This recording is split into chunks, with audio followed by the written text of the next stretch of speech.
Hello ವಿದ್ಯಾರ್ಥಿಗಳೇ, ನೀವೆಲ್ಲರಿಗೂ ಉತ್ತಮವಾಗಿ ಕಾರ್ಯನಿರ್ವಹಿಸುತ್ತಿದ್ದೀರಿ ಎಂದು ನಾನು ಭಾವಿಸುತ್ತಿದ್ದೇನೆ. ಹೊಸ ಮತ್ತು ಉತ್ತೇಜನಕ ವಿಷಯಕ್ಕೆ ಸ್ವಾಗತ. ಅದರ ಬಗ್ಗೆ ತಿಳಿದುಕೊಳ್ಳಲು ನೀವು ಸಿದ್ಧರಿದ್ದೀರಾ? ಪ್ರಾರಂಭಿಸೋಣ. ಮೊದಲು ನಿಮ್ಮ ಶಾಲಾ ಸಮವಸ್ತ್ರದ ಬಗ್ಗೆ ಮಾತನಾಡೋಣ. ಅದರ ಬಣ್ಣ ಮತ್ತು ಬಟ್ಟೆಯ ಬಗ್ಗೆ ನೀವು ನನಗೆ ಹೇಳಬಹುದೇ?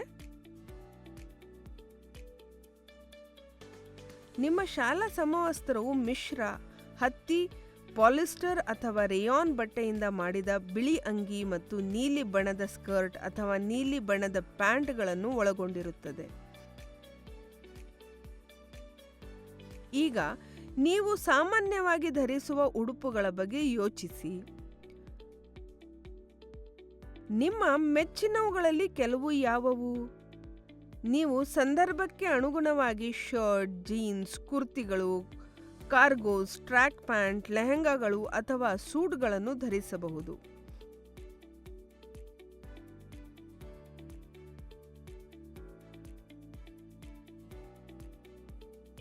ಆದರೆ ಈ ಎಲ್ಲ ಬಟ್ಟೆಗಳು ಒಂದೇ ರೀತಿಯ ಬಟ್ಟೆಯನ್ನು ಬಳಸುತ್ತವೆಯೇ?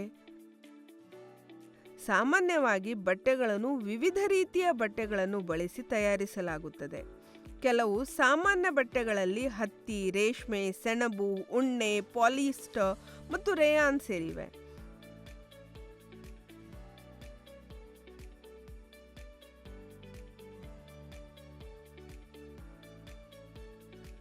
ಇಂದು ನಾವು ಈ ವಿಷಯದ ಮೇಲೆ ಗಮನ ಹರಿಸಲಿದ್ದೇವೆ: ಬಟ್ಟೆಗಳು ಮತ್ತು ನಾರುಗಳ ಪ್ರಕಾರಗಳು. ಇದು 6ನೇ ತರಗತಿಯ ವಿಜ್ಞಾನದ ಫೈಬರ್ ಟು ಫ್ಯಾಬ್ರಿಕ್ ಪಾಠದ ಭಾಗವಾಗಿದೆ. ಈ ಕಲಿಕೆಯ ಫಲಿತಾಂಶಗಳು. ಈ ವಿಷಯವನ್ನು ಅಧ್ಯಯನ ಮಾಡಿದ ನಂತರ ನಿಮಗೆ ಇದೆಲ್ಲ ಸಾಧ್ಯವಾಗಿದೆ. ವಿವಿಧ ರೀತಿಯ ಬಟ್ಟೆಗಳನ್ನು ಅನ್ವೇಷಿಸಿ. ಬಟ್ಟೆ ಮತ್ತು ಇತರ ವಸ್ತುಗಳಲ್ಲಿ ಬಳಸುವ ವಿವಿಧ ಬಟ್ಟೆಗಳನ್ನು ಅರ್ಥ ಮಾಡಿಕೊಳ್ಳಿ ಮತ್ತು ಗುರುತಿಸಿ.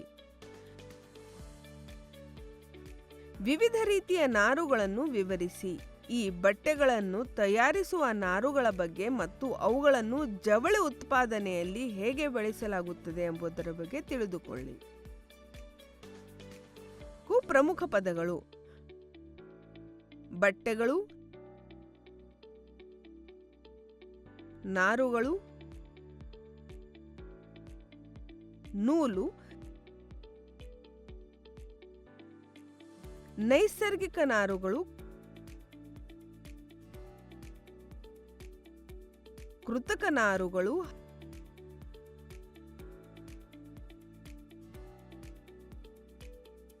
ಹತ್ತಿ ಮತ್ತೆ ಸೆಣಬು. ಫೈಬರ್ ಟು ಫ್ಯಾಬ್ರಿಕ್ನ ಪರಿಕಲ್ಪನೆಯ ನಕ್ಷೆಯನ್ನು ನೋಡೋಣ.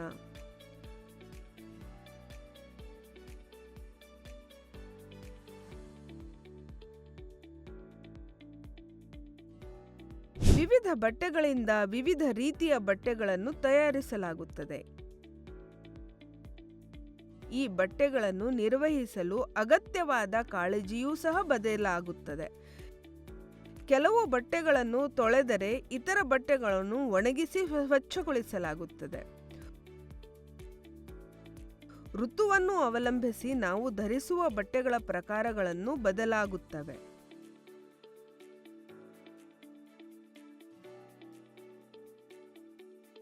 ಉದಾಹರಣೆಗೆ, ನಾವು ಬೇಸಿಗೆಯಲ್ಲಿ ಹತ್ತೆ ಬಟ್ಟೆಗಳನ್ನು ಮತ್ತು ಚಳಿಗಾಲದಲ್ಲಿ ಉಣ್ಣೆ ಬಟ್ಟೆಗಳನ್ನು ಬಳಸುತ್ತೇವೆ.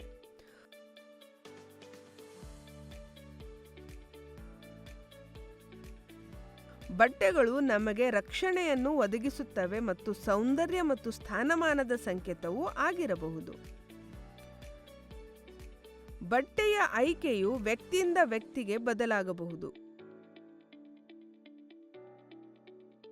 ಕೆಲವು ಜನರು ತೆಳುವಾದ, ಹಗುರವಾದ ಮತ್ತು ಹೊಳೆಯುವ ಬಟ್ಟೆಗಳಿಂದ ಮಾಡಿದ ಬಟ್ಟೆಗಳನ್ನು ಇಷ್ಟಪಡಬಹುದು, ಆದರೆ ಇತರರು ಗಾಢ ಬಣ್ಣಗಳಲ್ಲಿ ದಪ್ಪವಾದ, ಒರಟಾದ ಬಟ್ಟೆಗಳನ್ನು ಆರಿಸಿಕೊಳ್ಳಬಹುದು.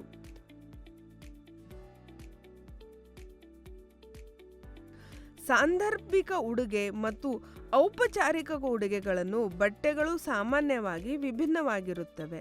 ಮತ್ತು ವೈಯಕ್ತಿಕ ಆಯ್ಕೆಯನ್ನು ಅವಲಂಬಿಸಿರುತ್ತವೆ. ಇದಲ್ಲದೆ ಬಟ್ಟೆಗಳ ಆಯ್ಕೆಯಲ್ಲಿ ಬಣ್ಣ, ವ್ಯಕ್ತಿತ್ವ ಮತ್ತು ವೆಚ್ಚದಂತಹ ಇತರ ಅಂಶಗಳು ಸಹ ಮುಖ್ಯವಾಗಿವೆ.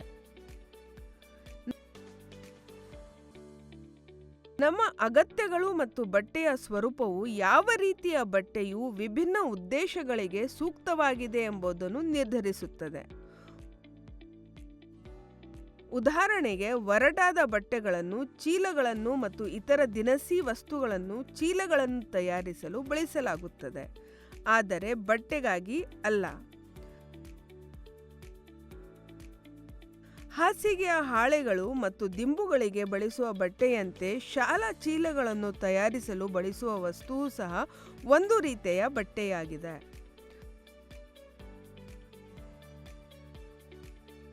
ಬಟ್ಟೆಯು ಬಟ್ಟೆಗಳನ್ನು ತಯಾರಿಸಲು ಮಾತ್ರ ಬಳಸಲಾಗುವುದಿಲ್ಲ. ಅವುಗಳನ್ನು ಧ್ವಜಗಳು, ಬ್ಯಾನರ್ಗಳು, ಪರ್ದೆಗಳು ಮತ್ತು ಪುಸ್ತಕಗಳನ್ನು ಕಟ್ಟಲು ಸಹ ಬಳಸಲಾಗುತ್ತದೆ.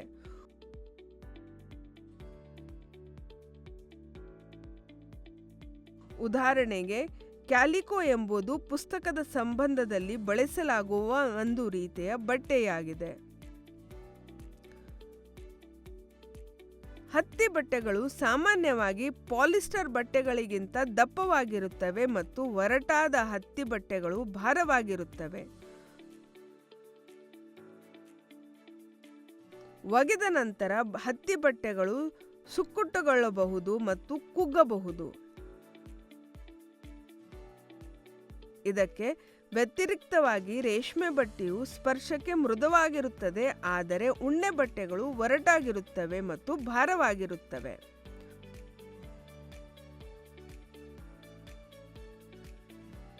ಬಟ್ಟೆಗಳನ್ನು ಹೇಗೆ ತಯಾರಿಸಲಾಗುತ್ತದೆ? ಬಟ್ಟೆಗಳು ಒಟ್ಟಿಗೆ ನೇಯ್ದ ಅಥವಾ ಹೆಣೆದ ಎಳೆಗಳು ಅಥವಾ ನೂಲುಗಳಿಂದ ಕೂಡಿರುತ್ತವೆ. ಒಂದು ನೂಲು ಅನೇಕ ಎಳೆಗಳ ದಾರವನ್ನು ಹೊಂದಿರುತ್ತದೆ. ಇದು ನಾವು ಸೂಜಿಯ ಕಣ್ಣಿನಲ್ಲಿ ದಾರವನ್ನು ಸೇರಿಸಲು ಪ್ರಯತ್ನಿಸುವ ವಿಧಾನವನ್ನು ಹೋಲುತ್ತದೆ. ನಾವು ಸೂಜಿಯನ್ನು ಕಟ್ಟಲು ಹೆಣಗಾಡುತ್ತಿರುವಾಗ ನಾವು ದಾರದ ತುದಿಯನ್ನು ತಿರುಗಿಸಬಹುದು ಅಥವಾ ಅದನ್ನು ಸುಲಭಗೊಳಿಸಲು ಲಾಲಾರಸದಿಂದ ತೇವಗೊಳಿಸಬಹುದು. ಆದ್ದರಿಂದ ಬಟ್ಟೆಗಳನ್ನು ನೂಲುಗಳಿಂದ ತಯಾರಿಸಲಾಗುತ್ತದೆ ಮತ್ತು ನೂಲುಗಳನ್ನು ಮತ್ತಷ್ಟು ನಾರುಗಳಿಂದ ತಯಾರಿಸಲಾಗುತ್ತದೆ. ನಾರುಗಳು ಎಲ್ಲಿಂದ ಬರುತ್ತವೆ? ಹತ್ತೆ, ಸೆಣಬು, ರೇಷ್ಮೆ ಮತ್ತು ಉಣ್ಣೆಯಂತಹ ಕೆಲವು ಬಟ್ಟೆಗಳ ನಾರುಗಳನ್ನು ಸಸ್ಯಗಳು ಮತ್ತು ಪ್ರಾಣಿಗಳಿಂದ ಪಡೆಯಲಾಗುತ್ತದೆ.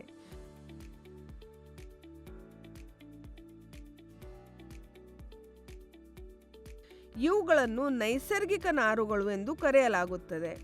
ಉದಾಹರಣೆಗೆ, ಹತ್ತಿ ಮತ್ತು ಸೆಣಬುಗಳು ಸಸ್ಯಗಳಿಂದ ಪಡೆದ ನಾರುಗಳಾಗಿದ್ದರೆ, ಉಣ್ಣೆ ಮತ್ತು ರೇಷ್ಮೆ ನಾರುಗಳು ಪ್ರಾಣಿಗಳಿಂದ ಬರುತ್ತವೆ.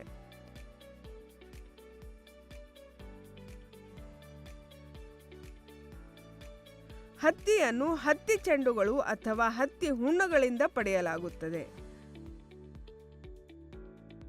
ಸಾಮಾನ್ಯವಾಗಿ ಹತ್ತಿ ಸಸ್ಯಗಳನ್ನು ಕಪ್ಪು ಮಣ್ಣಿನಲ್ಲಿ ಬೆಳೆಸಲಾಗುತ್ತದೆ. ಉಣ್ಣೆಯನ್ನು ಕುರಿ ಅಥವಾ ಆಡುಗಳ ಉಣ್ಣೆಯಿಂದ ಪಡೆಯಲಾಗುತ್ತದೆ ಮತ್ತು ಮೂಲಗಳು ಯಾಕಗಳು ಮತ್ತು ಒಂಟೆಗಳ ಕೂದಲಿನಿಂದಲೂ ಪಡೆಯಬಹುದು.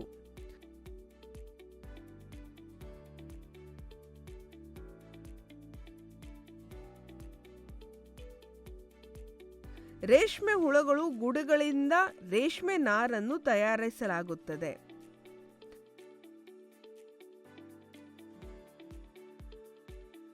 ವಿಶ್ವಾದ್ಯಂತ ಬಳಸುವ ಹೆಚ್ಚಿನ ಉಣ್ಣೆಯ ಬಟ್ಟೆಗಳನ್ನು ಕುರಿಗಳ ಉಣ್ಣೆಯಿಂದ ತಯಾರಿಸಲಾಗುತ್ತದೆ.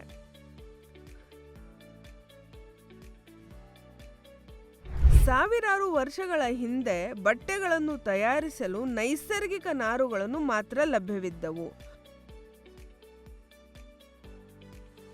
ಆದಾಗೂ ಕಳೆದ 100 ವರ್ಷಗಳಲ್ಲಿ ಸಸ್ಯ ಅಥವಾ ಪ್ರಾಣಿ ಮೂಲಗಳಿಂದ ಪಡೆಯುವ ರಾಸಾಯನಿಕ ಪದಾರ್ಥಗಳಿಂದ ತಯಾರಿಸಿದ ನಾರುಗಳನ್ನು ಅಭಿವೃದ್ಧಿಪಡಿಸಲಾಗಿದೆ. ಇವುಗಳನ್ನು ಸಿಂಥೆಟಿಕ್ ಫೈಬರ್ಗಳು ಎಂದು ಕರೆಯಲಾಗುತ್ತದೆ.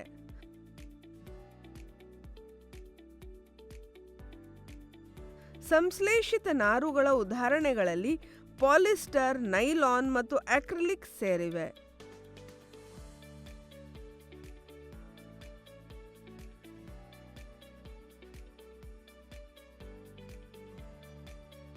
ಸ್ಕಾಟಿಷ್ ರಸಾಯನಶಾಸ್ತ್ರಜ್ಞ ಚಾರ್ಲ್ಸ್ ಮ್ಯಾಕಿಂತೋಶ್ 1823ರಲ್ಲಿ ಜಲನಿರೋಧಕ ಉಡುಪುಗಳನ್ನು ತಯಾರಿಸುವ ವಿಧಾನವನ್ನು ಕಂಡುಹಿಡಿದರು.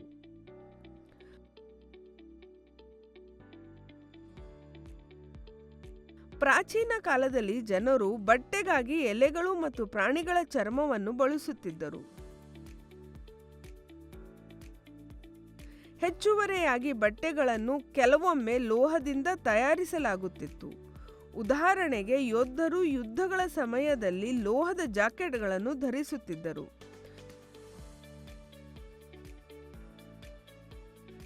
ಅಂತಹ ಐತಿಹಾಸಿಕ ಉಡುಪುಗಳನ್ನು ನೀವು ವಸ್ತು ಸಂಗ್ರಹಾಲಯದಲ್ಲಿ ಅಥವಾ ಚಲನಚಿತ್ರಗಳಲ್ಲಿ ನೋಡಬಹುದು.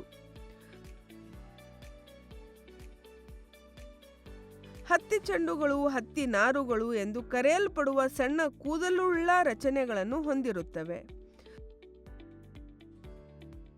ಹತ್ತಿ ಚೆಂಡುಗಳು ಪಕ್ವವಾದ ನಂತರ ಅವು ತೆರೆದು ಹತ್ತಿ ನಾರಿನ ಬಳಿ ತೆಳುವಾದ ಎಳೆಗಳನ್ನು ಬಹಿರಂಗಪಡಿಸುತ್ತವೆ. ಬೀಜಗಳಿಂದ ಹತ್ತಿ ನಾರುಗಳನ್ನು ಬೇರ್ಪಡಿಸುವ ಪ್ರಕ್ರಿಯೆಯನ್ನು ಜನ್ನಿಂಗ್ ಎಂದು ಕರೆಯಲಾಗುತ್ತೆ.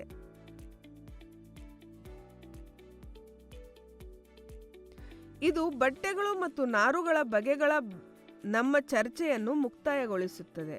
ಮುಂದಿನ ವಿಷಯದಲ್ಲಿ ನಾರುಗಳನ್ನು ಬಟ್ಟೆಗಳಿಗಾಗಿ ಹೇಗೆ ಪರಿವರ್ತಿಸಲಾಗುತ್ತದೆ ಎಂಬುದನ್ನು ನಾವು ವಿವರವಾಗಿ ಅನ್ವೇಷಿಸುತ್ತೇವೆ. ನೆನಪಿಟ್ಟುಕೊಳ್ಳಬೇಕಾದ ಅಂಶಗಳು: ಹತ್ತಿ, ಉಣ್ಣೆ, ರೇಷ್ಮೆ, ಸೆಣಬುಗಳು ನಾವು ಬಳಸುವ ವಿವಿಧ ರೀತಿಯ ಬಟ್ಟೆಗಳಾಗಿವೆ.